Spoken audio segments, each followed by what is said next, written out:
lagi itu adalah program kerjasama melalui magang atau praktek.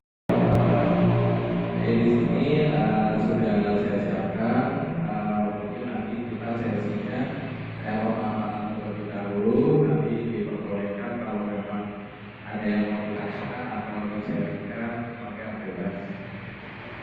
Oke, mulai saja materi yang pertama untuk sinkronisasi kurikulum. Jadi ada sinkronisasi kurikulum? Jadi kalau belakangnya memang kebutuhan industri terhadap lulusan SMK yang sudah kuliah. Jadi pada dasarnya sih sebelum dulu ada sinkronisasi kurikulum yang memang siswa-siswa lulusan SMK itu sebenarnya sudah siap kerja semua. Tapi berhubung dengan perkembangan zaman yang disusul pandemi juga mungkin itu sudah merubah budaya atau hasil output siswa-siswa yang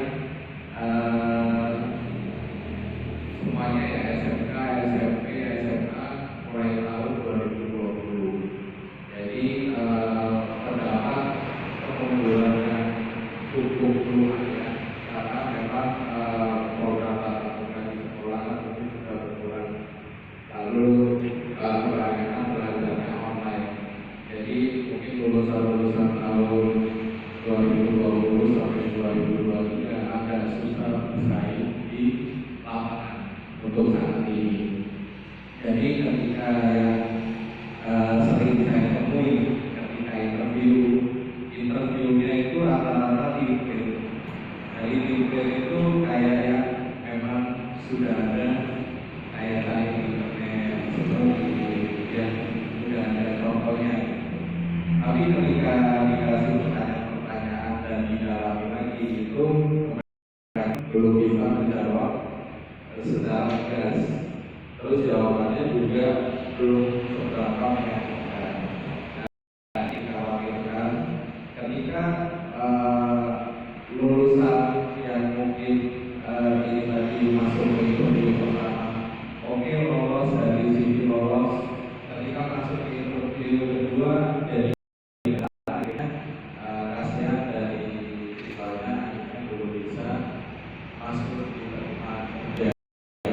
Nah ini pertanyaan juga karena waktu itu waktu COVID juga memang banyak manpower dimanapun ya itu yang berhenti, maksudnya berhenti massal, saya atau ya. Jadi ketika orang-orang yang memang sudah berpengalaman ini kembali, kalau zaman dulu sih fresh tanpa pengalaman, perusahaan lebih nyari yang fresh karena fresh memang sudah siap kerja. Kalau pengalaman biasanya banyak gitu ya Bapak ya. Tapi kalau sekarang kita mau nyari yang fresh, itu yang kemarin-kemarin yang saya rasakan akhirnya agak berat ketika diterima kerja 1 bulan. Ada yang isinya nggak kuat, ada yang memang nggak kuat, ada lagi yang ketika udah mulai kerja bingung ini cara penggunanya gimana ya. Nah itu ya kasihan dari siswanya juga. Kalau dari kita industri kan memang tidak ada semuanya yang instan ya. Maksudnya setiap kita rekrutmen itu nggak ada ceritanya memang yang udah jago, tapi paling nggak udah siap, jadi kita bisa poles lagi.